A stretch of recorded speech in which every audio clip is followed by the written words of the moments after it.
എല്ലാവർക്കും എൻ്റെ കുഞ്ഞു ചാനലിലേക്ക് സ്വാഗതം. സിമ്പിളായിട്ട് ചെയ്യുന്ന ഒരു പരിപ്പ് കറിയാണ്. ചോറിനും ചപ്പാത്തിക്കെല്ലാം നമുക്ക് കഴിക്കാൻ പറ്റുന്ന നല്ല സാധുള്ള ഒരു പരിപ്പ് കറി.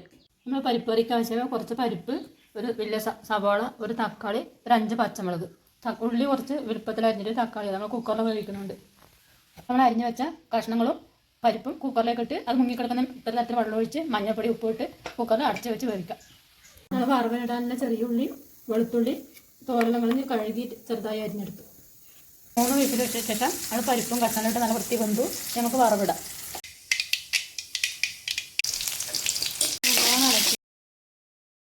ഉള്ളിയെല്ലാം നല്ല ബ്രൗണറായിട്ടുണ്ട്.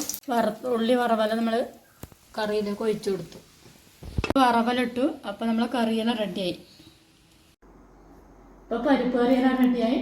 അപ്പോൾ ഞാൻ ഭക്ഷണം കഴിക്കണ ഇതുപോലെ തന്നെ പരിപ്പ് കറി എല്ലാവരും വീട്ടിലുണ്ടാക്കി നോക്കി അഭിപ്രായം എല്ലാം അറിയിക്കണം. അപ്പോൾ എൻ്റെ ചാനൽ എല്ലാവരും സപ്പോർട്ട് ചെയ്യാൻ മക്കളെ. അപ്പോൾ അടുത്ത വീഡിയോ നാളെ കാണാം. Tata bye bye.